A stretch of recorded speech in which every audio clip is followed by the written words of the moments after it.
দেবো। তো দেশের প্রতি আলটিমেটলি কন্ট্রিবিউশন রাখবো যে যার অবস্থান থেকে। এইটা হতে গেলে আমাদের কি পিছিয়ে থাকা যাবে? আমাদের পিছিয়ে থাকা যাবে না, এগিয়ে যেতে হবে। এগিয়ে যেতে হলে কি করতে হবে?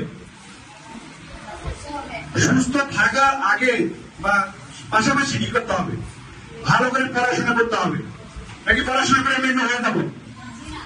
পড়াশোনা করতে হবে। আর পড়াশোনা করতে হলে, ভালো রেজাল্ট করতে হলে অবশ্যই আমাদেরকে কি করতে হবে? সুস্থ থাকতে হবে। আমাদের যে পার্সোনাল হেলথ হাইজিন বললাম, এগুলোর পাশাপাশি আরো কিছু পার্সোনাল হেলথ হাইজিন আছে, যেটা সম্পর্কে এখানে আমাদের ডক্টর ম্যাম আছেন, রাবেয়া সুলতানা বিধি, উনি হবিগঞ্জ থেকে আসছেন। উনি সুন্দর করে এই পার্সোনাল হেলথের বিষয়গুলো বলবেন। আর আরেকটা কথা বলতে চাই, আমরা কি এটা চিনি খেয়েছি? এটা খেয়েছি তার মানে কি আমাদের সবাই কোনো সময় ডায়রিয়া হয়েছিল? আচ্ছা, শুধু ডায়রিয়া না, এটা শরীর থেকে অনেক ঘাম ঝরে গেলে, অনেক ক্লান্তি বোধ হইলে, লবণ বা পানি শরীর থেকে যে কোনো উপায়ে বের হয়ে গেলে এটা খেতে হবে। এটা ঘোরানোর নিয়ম কি আমরা জানি? তৈরি করার নিয়ম, এটা কতখানি পানিতে তৈরি করতে হয় বলুন তো?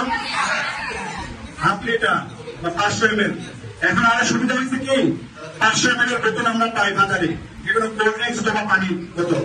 এজন্য আমাদের কোনো অসুবিধা হয় না, যে কোনো গাড়িতে আমরা সবসময় এই বোতলটা পাবো।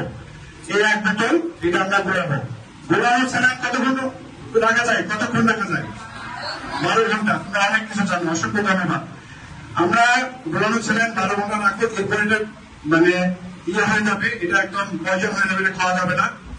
আর আমরা ঠান্ডা পানিতে ঘুরাবো, এটা গরম পানিতে ঘুরাবো না, বা ঘোরানো স্যালাইন গরম করবো না, বা গরম পানিতে ঘুরাবো না।